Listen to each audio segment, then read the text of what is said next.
Bismillahirrahmanirrahim. Assalamualaikum warahmatullahi wabarakatuh. Alhamdulillah wassalatu wassalamu ala Rasulillah wa ala alihi wa mawalah. Asyhadu an la ilaha illallah wahdahu la syarikalah wa asyhadu anna Muhammadan abduhu wa rasuluhu la nabiyya ba'dahu amma ba'd. Kaifa halukum? How are you today? How are you today? Okay, great. Ya, alhamdulillah semuanya di pagi hari ini alhamdulillah dalam keadaan sehat ya. Hari ini siapa yang nggak masuk? Ada yang nggak hadir? Oke, nggak ada ya, alhamdulillah ya.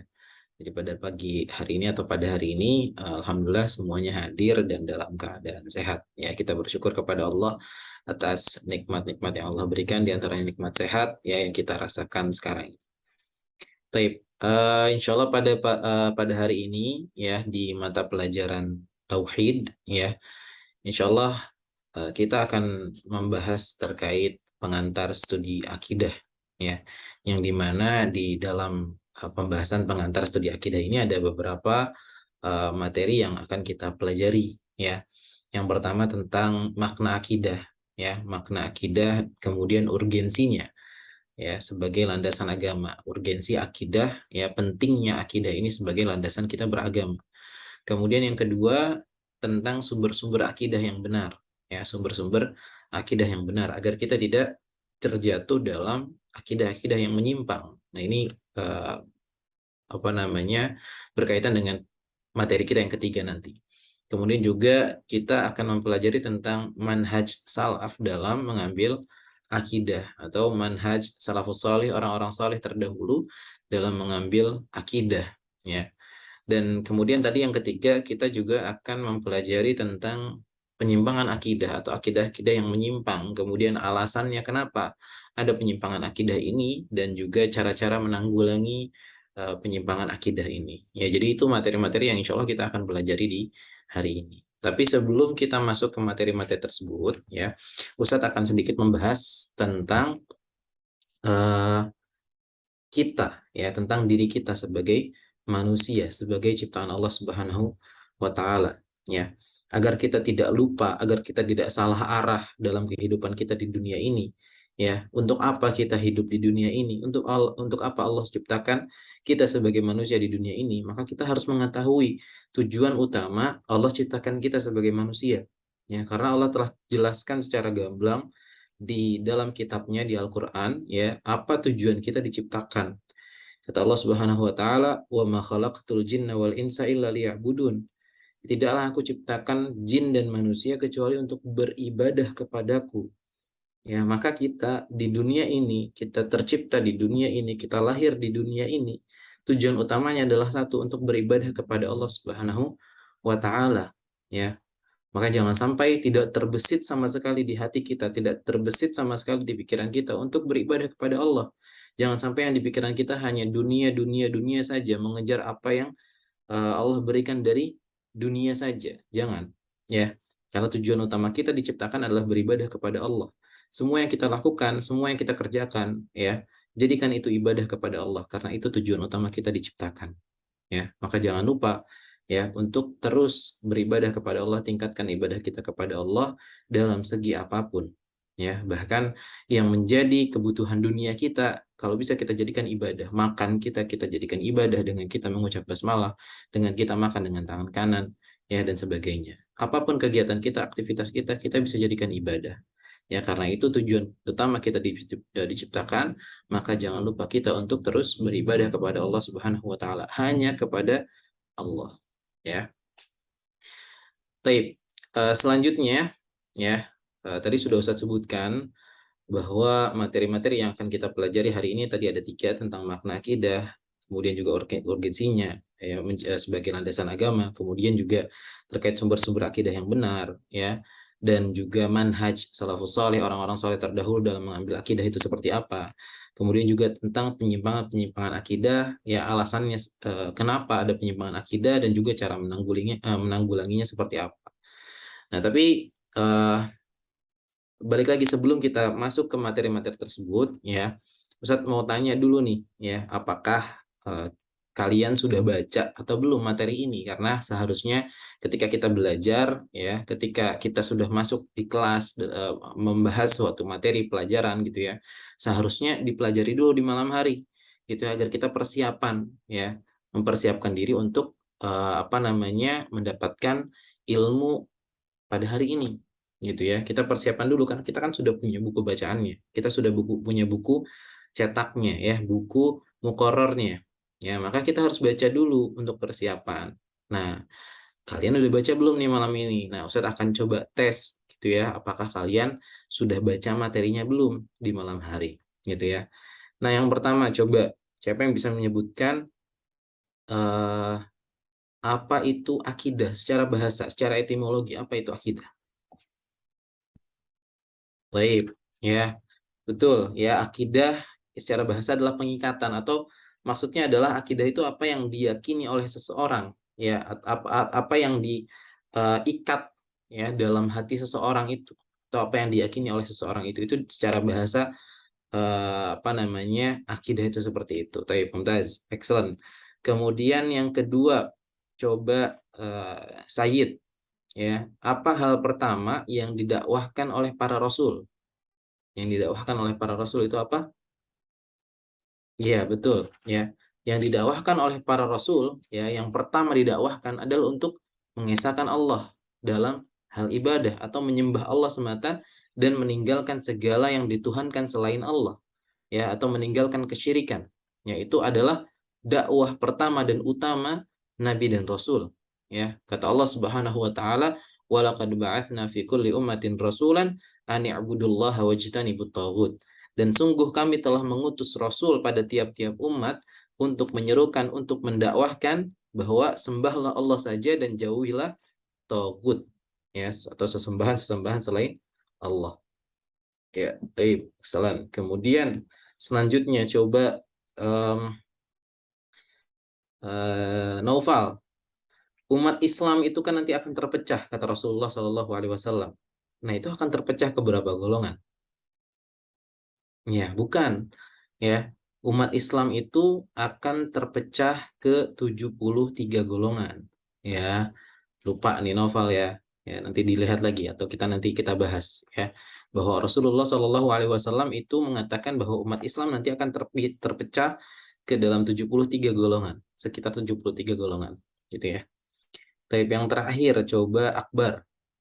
Salah satu sebab penyimpangan akidah itu apa, Akbar? Hmm, ya. Oke, ya bolehlah ya. Nah, salah satu penyimpangan-penyimpangan akidah itu ya, kalau kalian baca di buku itu ya, itu ada yang pertama ada kebohongan, kebodohan, kebodohan. Kemudian nanti juga ada gulu, berlebihan, ya, atau juga ada goflah, lalai, ya, dan masih banyak lagi ya yang dibahas atau tertera di buku ini, nanti insya Allah kita akan pelajari. Ya, taib. Sebagian besar, masya Allah, berarti sudah membaca gitu ya. Tapi ada tadi beberapa yang lupa. Nah, diingat-ingat lagi. Jadi di malam hari sebelum materinya dipelajari besok gitu ya, malam harinya harus dibaca-baca dulu, minimal dibaca gitu ya, untuk kita persiapan mendapatkan ilmu yang lebih terkait apa yang akan dipelajari. Gitu. Jadi minimalnya kita baca-baca terlebih dahulu. Ya, karena menuntut ilmu itu butuh persiapan. Ya, menuntut ilmu itu butuh persiapan, nggak bisa kita kosong saja gitu ya tanpa persiapan. Ya, kalau dari segi alatnya mungkin kita butuh persiapan buku tulis, kita butuh persiapan pulpen, pensil, dan segala macam. Nah, dari segi untuk menerima atau akal kita gitu ya, kita harus persiapan baca-baca dulu. Karena semakin banyak kita membaca, akan semakin besar peluang ilmu itu akan masuk ke pikiran kita, ke akal kita, ya, atau akan semakin besar kita bisa mendapatkan ilmu yang banyak gitu. Baik. Oke, yang pembahasan yang pertama yang akan kita pelajari adalah tentang makna akidah. Tadi sudah sempat disinggung gitu ya, terkait makna akidah secara etimologi, secara bahasa, yaitu adalah diambil dari kata akad atau pengikatan. Ya, ketika seseorang mengatakan saya beriktikad begini, maka maksudnya adalah saya mengikat hati terhadap hal tersebut, atau dapat dikatakan saya meyakini hal tersebut, gitu ya. Jadi akidah itu adalah apa yang diyakini oleh seseorang, ya. Jadi ketika dikatakan bahwa dia mempunyai akidah yang benar, ya maka berarti akidahnya bebas dari keraguan. Dia betul-betul yakin, gitu ya, nggak ada sama sekali keraguan di dalamnya. Nah itu secara etimologi, gitu ya. Maka kita dapat simpulkan bahwa akidah ini adalah perbuatan hati, bukan perbuatan raga atau perbuatan badan, tapi perbuatan hati. Ya, yaitu kepercayaan hati dan pembenarannya terhadap sesuatu. Jadi yakin terhadap sesuatu itu kan yakin itu letaknya di hati. Kemudian secara syarok atau secara istilah gitu ya, akidah ini berkaitan dengan iman. Ya, tadi kan keyakinan ya. Nah, yakin itu berkaitan dengan iman, ya. Mengimani atau meyakini itu sama gitu ya. Jadi akidah secara istilah itu berkaitan dengan iman, yaitu beriman kepada Allah, beriman kepada para malaikat, beriman kepada kitab-kitabnya atau kitab-kitab Allah, beriman kepada rasul-rasul Allah, beriman kepada hari akhir, dan juga beriman kepada qadar yang baik maupun yang buruk gitu. Nah, hal ini ya kalau kita ingat-ingat ini disebut adalah dengan rukun iman gitu ya, rukun iman yang 6 itu. Nah, inilah makna secara istilah dari akidah ya. Jadi berhubungan atau berkaitan dengan iman. Nah, kemudian ya, kita juga perlu mengetahui bahwa dalam agama kita, agama Islam ya, bahwa syariat Islam itu terbagi menjadi dua, ada i'tiqadiyah dan juga amaliyah. Ya, i'tiqadiyah dan juga amaliyah. Dan nah, i'tiqadiyah inilah yang berkaitan dengan akidah, yang berkaitan dengan iman, ya. Bahwa i'tiqadiyah adalah hal-hal yang tidak berhubungan dengan tata cara amal. Ya, seperti i'tiqad atau kepercayaan terhadap rububiyah Allah, ya, keimanan terhadap rububiyah Allah, keyakinan terhadap rububiyah Allah dan juga kewajiban beribadah kepadanya, ya. Kemudian juga beriktikad terhadap rukun-rukun iman yang lain. Tadi rukun-rukun iman yang lain ada iman kepada malaikat, kitab-kitab, rasul-rasul dan lain-lain, ya. Nah, hal ini ya atau i'tiqadiyah ini dalam agama Islam disebut asliyah atau pokoknya, ya. Atau disebut pondasinya ya, pokoknya itu. Jadi ketika seseorang itu beragama Islam, seseorang itu muslim gitu ya. Nah, dia harus menjalankan syariat i'tiqadiyah ini, ya, meyakini Allah, ya, beriman kepada Allah, malaikatnya, rasulnya, kitab-kitabnya, hari akhir, qadar yang baik dan yang buruk gitu ya. Kemudian ya beriktikad tadi, berkeyakinan tentang rububiyah Allah, uluhiyah Allah, asma wa sifat Allah, ya, yang nanti insya Allah kita akan pelajari apa itu rububiyah, apa itu uluhiyah, dan juga apa itu asma wa sifat gitu ya. Nah, ini hal pokok dalam agama Islam. Jadi seorang muslim itu harus ya menjalankan syariat i'tiqadiyah ini, ya. Jadi pokoknya, porosnya ini. Nah, sedangkan amaliyah adalah segala hal yang berhubungan dengan tata cara amal, ya, seperti sholat, zakat, puasa, dan seluruh hukum-hukum amaliyah, ya. Nah, bagian ini, ya, kalau tadi disebut asliyah yang i'tiqadiyah, kalau bagian yang ini, yang amaliyah ini disebut far'iyah atau cabang-cabang agama, ya, cabang-cabang, ya, karena, ya, hal ini dibangun atas i'tiqadiyah tadi. Ketika seseorang sudah mengimani Allah, sudah mengimani kitab-kitab Allah, mengimani Rasulullah, ya, dan sebagainya, maka tinggal dia menjalankan syariat-syariat yang far'iyah ini, yang cabang-cabang, sholat, zakat, puasa, dan sebagainya. Ya. Kemudian, ya, kenapa juga amaliyah ini disebut far'iyah? Ya, karena benar dan rusaknya amaliyah ini tergantung dari benar dan rusaknya i'tiqadiyah. Kalau misalnya porosnya, pokoknya ini sudah rusak, maka cabang-cabangnya itu akan rusak sebagaimana pohon. Kalau batangnya itu gitu ya, batangnya itu rusak misalnya, ya, sudah ditebang dan sebagainya, maka cabang-cabangnya, ranting-rantingnya itu juga akan rusak gitu ya, mungkin tidak akan bisa berbunga atau tidak akan bisa berbuah dan segala macam, maka akan rusak gitu ya. Maka disebut tadi i'tiqadiyah itu adalah asliyah, pokoknya. Kalau amaliyah itu far'iyah, cabang-cabangnya. Nah, far'iyah ini bergantung kepada asliyahnya ini, ya, atau amaliyah ini bergantung kepada i'tiqadiyah. Salat, zakat, puasa seseorang itu bergantung kepada i'tiqadnya, keyakinannya, keimanannya. Kalau keimanannya rusak, maka amalannya bisa jadi rusak gitu ya. Taib. Maka dari sini kita mengetahui ya, akidah yang benar adalah fundament bagi bangunan agama, ya, atau pokok dari bangunan agama, pondasinya, ya, serta merupakan syarat sahnya amalan, gitu ya, syarat sahnya amalan. Sebagaimana yang Allah katakan dalam Al-Quran surat Al-Kahfi ayat 110, "Faman kana yarju liqa'a rabbih falyamal 'amalan salihan wa la yusyrik bi'ibadati rabbih ahadan." Barang siapa mengharap perjumpaan dengan Tuhannya, maka hendaklah ia mengerjakan amal yang saleh dan janganlah ia mempersekutukan seorang pun dalam beribadah kepada Tuhannya. Ya. Jadi, kalau misalnya ya kita mau berjumpa dengan Allah Subhanahu wa taala, ya, kita mau mendapatkan rahmat Allah Subhanahu wa taala, maka kita harus mengerjakan amal solih dan juga tidak boleh melakukan kesyirikan, ya. Nah, ini yang utama, gitu ya. Kalau seseorang melakukan kesyirikan kemudian melakukan amal soleh, bisa jadi amal solehnya itu rusak karena kesyirikan yang ia kerjakan, ya. Nah, kemudian Allah juga sebutkan dalam ayat yang lain, ya, dalam surat Az-Zumar ayat 65, "Walaqad uhiya ilaika wa ilal ladzina min qablika la in asyrakta la yahbatanna 'amaluka wa la takunanna minal khasirin." Nah, ini yang menjelaskan bahwa kesyirikan itu akan membatalkan sahnya amalan. Gitu ya, kata Allah, "Dan sesungguhnya telah diwahyukan kepadamu dan kepada nabi-nabi yang sebelummu, jika kamu mempersekutukan Allah, jika kamu melakukan kesyirikan, ya, niscaya akan terhapuslah amalanmu dan tentulah kamu termasuk orang-orang yang merugi." Kenapa merugi? Karena sudah melakukan amal-amal soleh, tapi ternyata amalan-amalan tersebut tidak diterima oleh Allah Subhanahu wa taala karena kesyirikan yang ia kerjakan, ya. Nah, makanya tadi kita kembali ke pembahasan yang tadi bahwa yang far'iyah ini, yang cabang-cabang ini, yang amaliyah ini, sholat, zakat, puasa, dan sebagainya, itu tidak akan bisa baik kecuali pokoknya, asliyahnya, ya, i'tiqadiyahnya, keimanannya, itu sudah baik. Gitu ya. Jadi berkaitan dengan hal tersebut. Ya, seperti itu. Dan tadi juga kita sudah sebutkan bahwa karena pentingnya, ya, akidah ini, pentingnya i'tiqadiyah ini, pentingnya keimanan ini, pentingnya mengakui keesaan Allah ini, gitu ya, mengakui atau meyakini bahwa beribadah harus hanya kepada Allah ini penting, gitu ya.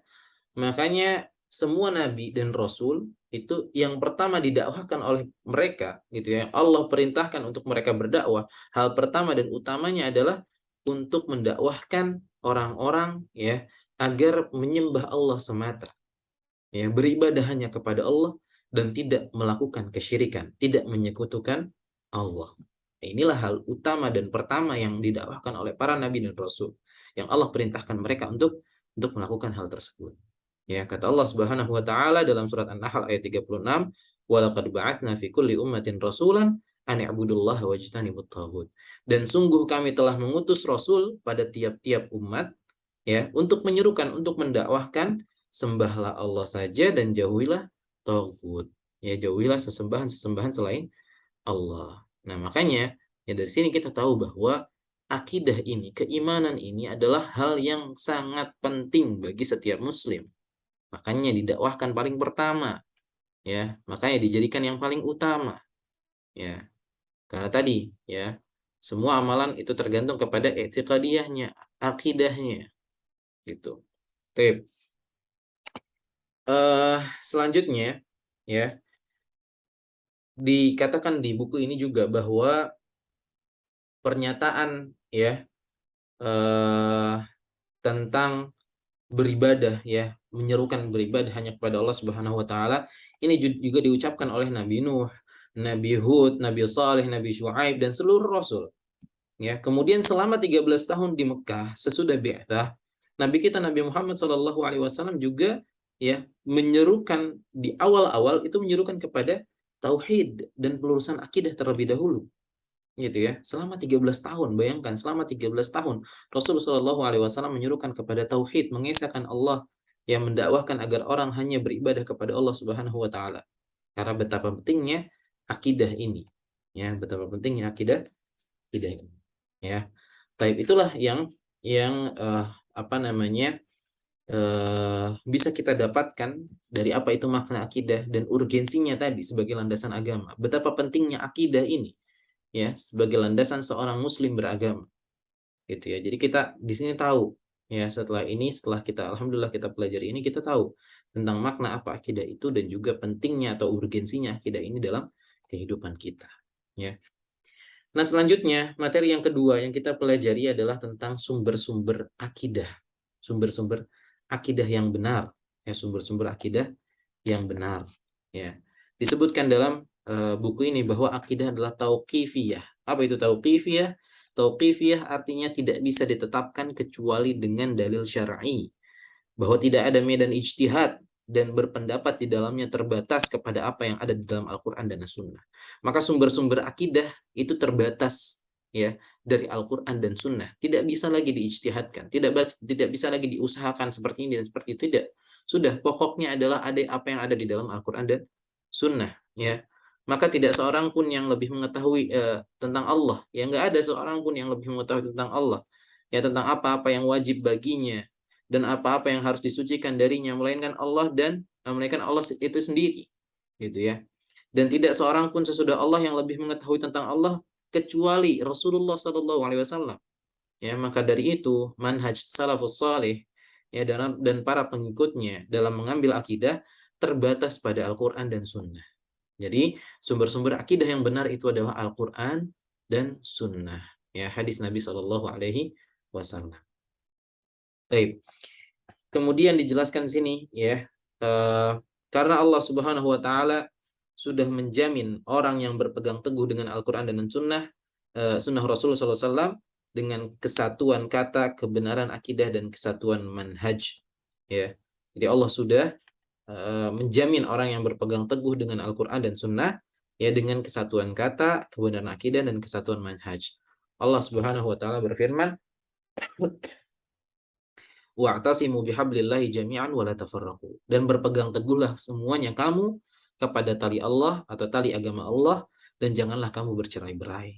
Dan Allah katakan fa imma ya'tiyannakum minni hudan faman ittaba'a hudaya fala yadhillu wa la yashqa. Jika datang kepadamu petunjuk dariku, maka barang siapa yang mengikuti petunjukku, dia tidak akan sesat dan tidak akan celaka. Ya. Jadi ketika kita mengikuti Al-Quran dan Sunnah gitu ya sebagai sumber-sumber akidah kita, maka Allah jamin ya kita tidak akan sesat dan tidak akan celaka, gitu ya. Nah, berkaitan dengan hal tersebut, gitu ya, berkaitan dengan hal tersebut, bahwa di sini kita tahu bahwa ada orang-orang yang mungkin beragama Islam, ada orang-orang yang mungkin mengakui beriman kepada Allah Subhanahu Wa Taala, tapi mungkin sumber-sumber akidahnya bukan dari Al-Quran dan As-Sunnah, ya. Tapi mungkin sumber-sumber akidahnya bukan dari Al-Quran dan Sunnah, maka mereka akan sesat dan mereka akan celaka. Karena itulah Rasulullah Shallallahu Alaihi Wasallam menyebutkan nanti umat Islam ini akan terpecah menjadi berapa? 73 golongan, gitu ya. Dan hanya satu firqah najiyah, firqah yang selamat. Hanya satu golongan yang akan selamat, yaitu yang mengikuti apa yang Allah perintahkan dalam Al-Quran dan apa yang Rasulullah Shallallahu Alaihi Wasallam sampaikan dalam sunnahnya, dalam hadisnya, gitu ya. Jadi yang menjadikan sumber-sumber akidahnya dari Al-Quran dan Sunnah itulah yang akan menjadi firqah najiyah. Itulah yang akan menjadi golongan yang selamat dari 73 golongan yang ada. Itu ya. Baik. Kemudian Rasulullah SAW di sini ketika ditanya tentang satu yang selamat itu, Rasulullah menjawab apa? Hum man kana ala mithli ma ana alaihi al-yawma wa ashabi. Ya, mereka atau firqah najiyah ini, golongan yang selamat ini adalah mereka yang berada di atas ajaran yang sama dengan ajaranku pada hari ini dan juga ajaran para sahabatku. Jadi yang berpegang teguh pada sunnah Rasulullah. Ya. Jadi selain Al-Quran, kita juga harus berpegang teguh pada sunnah Rasulullah Shallallahu Alaihi Wasallam. Gitu. Baik, itulah sumber-sumber akidah, ya, dan bagaimana manhaj salafus saleh, orang-orang saleh terdahulu dalam mengambil akidah, yaitu ya mereka berdasar pada Al-Quran dan Sunnah. Ya, mereka berdasar pada Al-Quran dan Sunnah. Baik. Bahasan yang terakhir, materi yang terakhir adalah tentang penyimpangan akidah dan cara-cara penanggulangannya. Ya.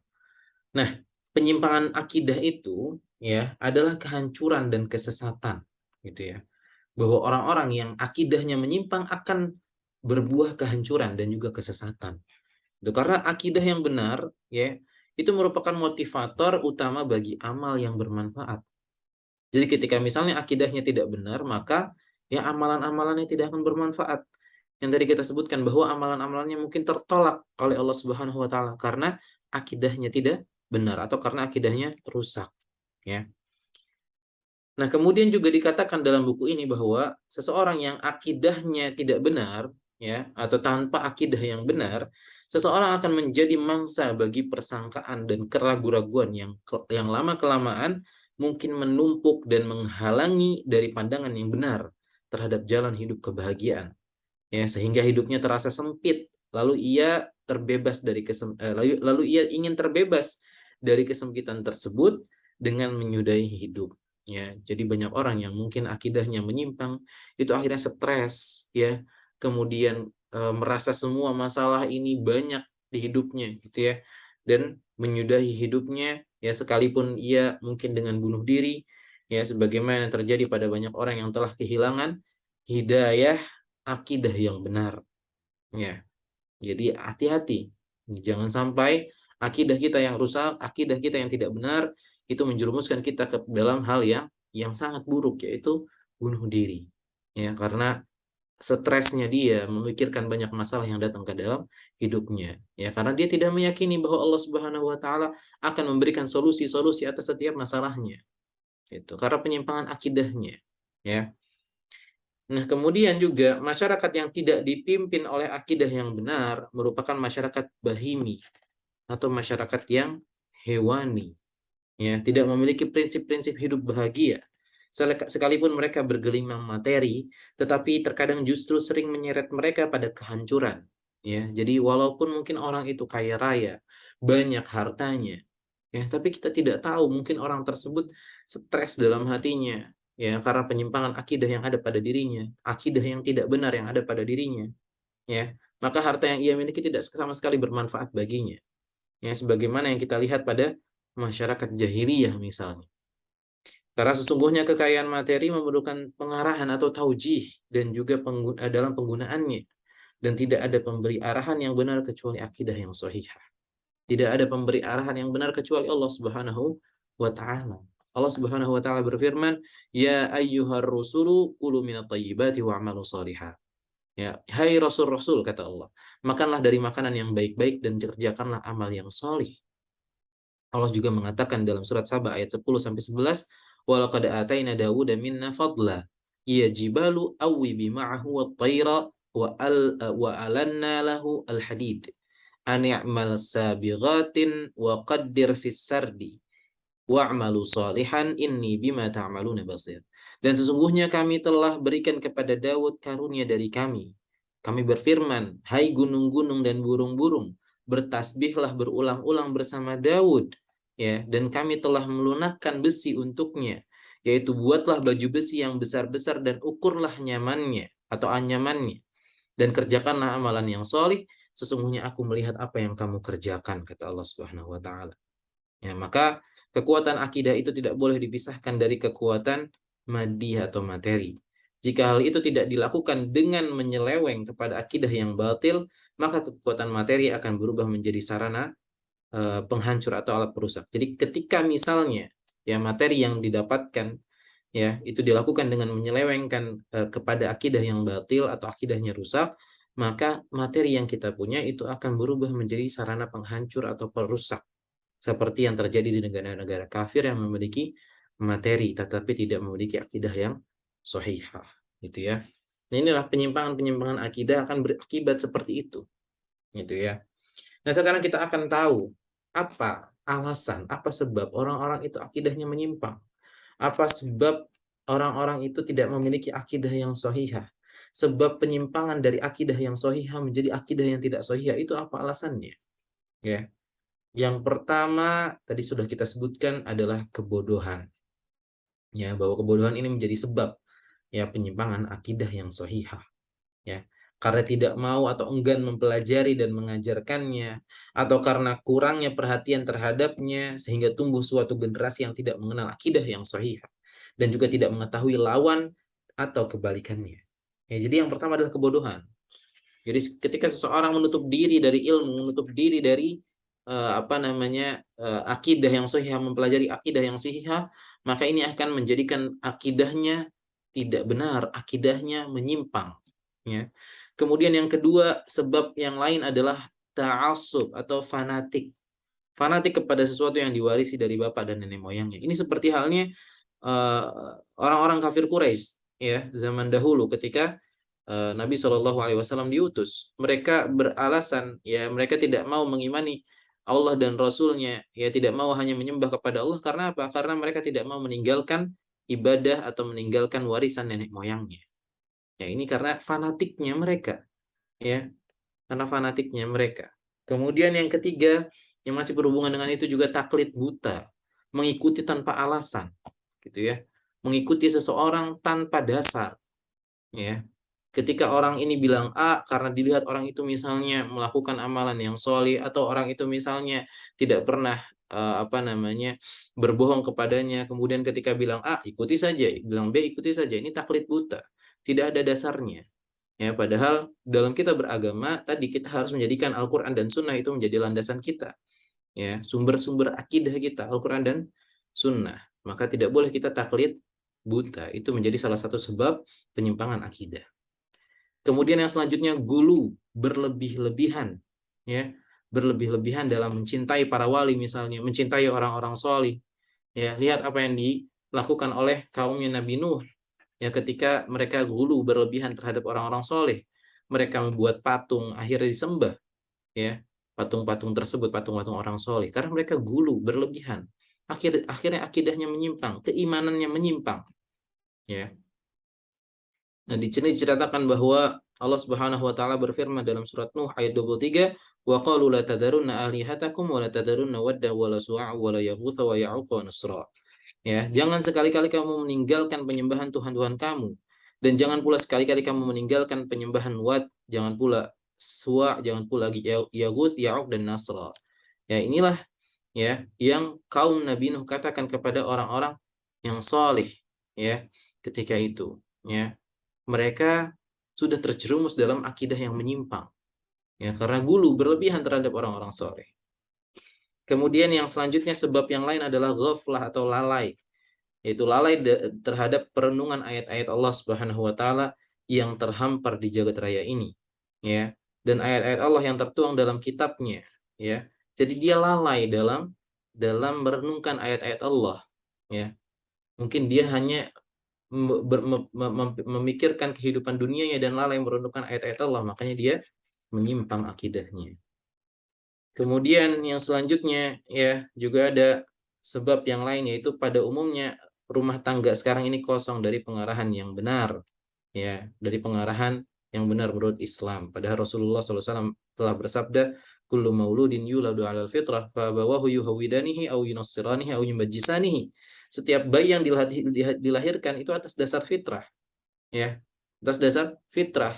Ya, bapaknya atau kedua orang tuanya lah yang menjadikan dia Yahudi atau menjadikan dia Nasrani atau menjadikan dia Majusi, gitu ya. Maka orang tua mempunyai peran besar di sini dalam meluruskan akidah anak-anaknya. Jangan sampai keluarga ya tidak berperan dalam hal ini.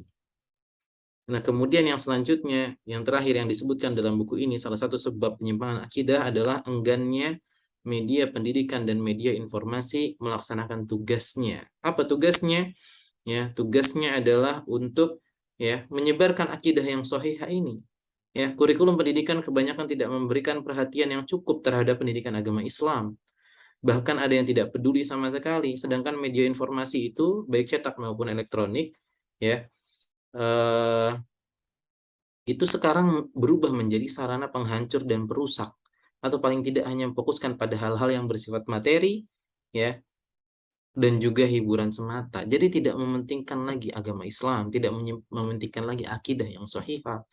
Ya, makanya kita sebagai seorang muslim yang hidup di zaman sekarang yang semua serba media itu gampang untuk kita dapatkan gitu ya, informasi segala informasi mudah itu kita dapatkan.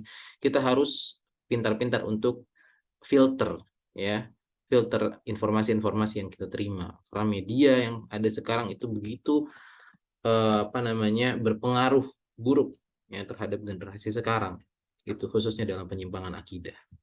Atau itu adalah sebab-sebab dari penyimpangan akidah yang sahih.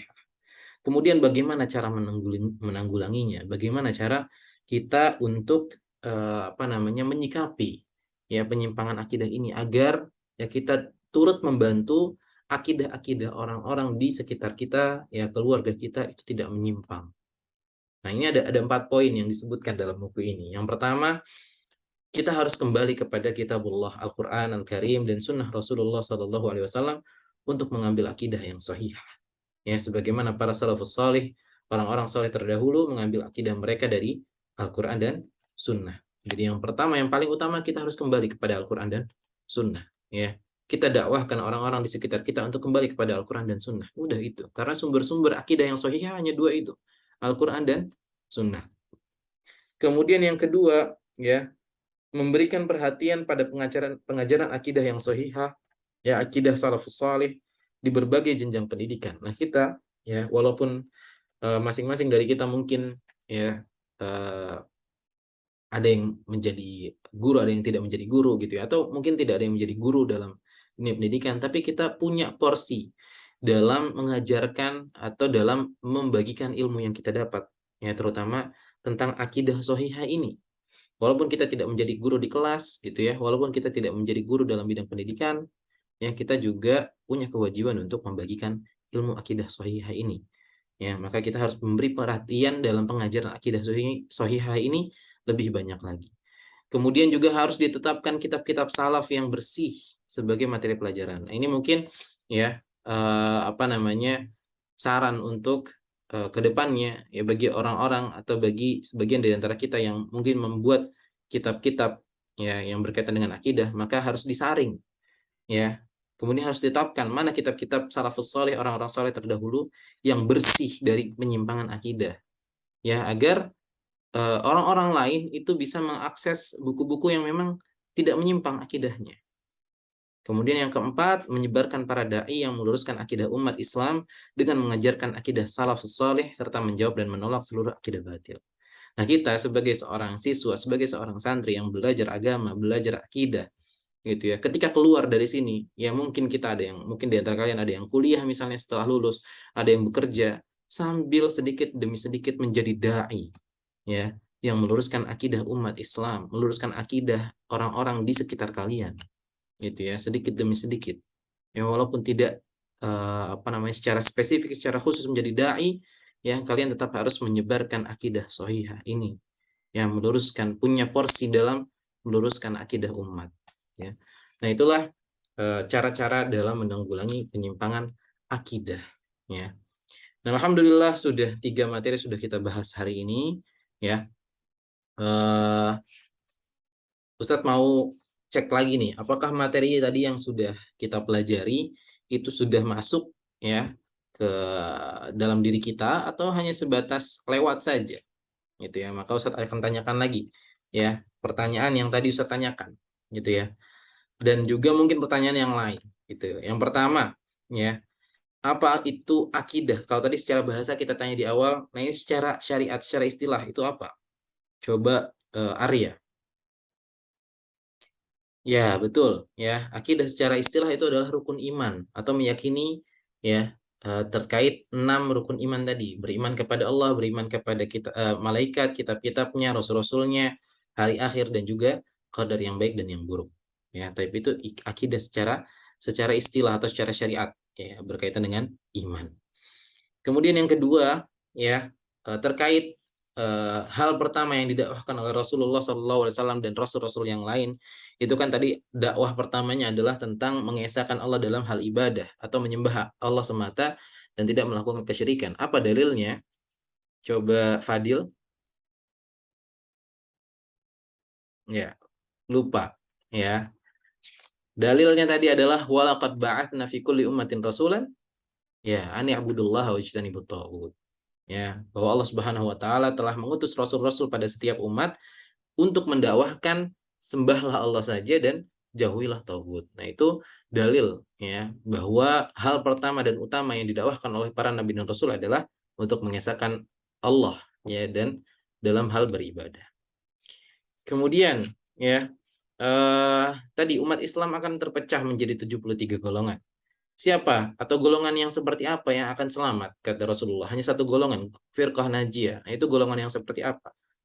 Coba Mukhtar. Ya, betul ya tadi dalam hadis ya, hum man kana ala mithli ma ana alaihi al yauma wa ashabi. Ya, mereka adalah orang-orang yang berada di atas ajaran aku atau ajaran Rasulullah pada hari ini dan ajaran para sahabat-sahabat Rasulullah. Mereka lah firqah najiyah, golongan yang selamat gitu. Baik, yang terakhir, cara menanggulangi penyimpangan akidah. Ini satu saja. Coba Zaid. Ya, betul ya. Cara menanggulangi penyimpangan akidah adalah salah satunya harus menyebarkan dai-dai ya yang meluruskan akidah umat Islam ya, meluruskan untuk menjadi akidah yang sahihah ya. Dan kita sebagai seorang siswa, sebagai seorang santri yang mempelajari akidah yang sahihah ini, kita punya porsi dalam apa namanya mendakwahkan orang lain, mendakwahkan orang-orang sekitar kita untuk agar lurus akidahnya, yang menjadi akidah yang sahihah. Taib, that's excellent. Oke, itu mungkin yang kita pelajari pada hari ini ya.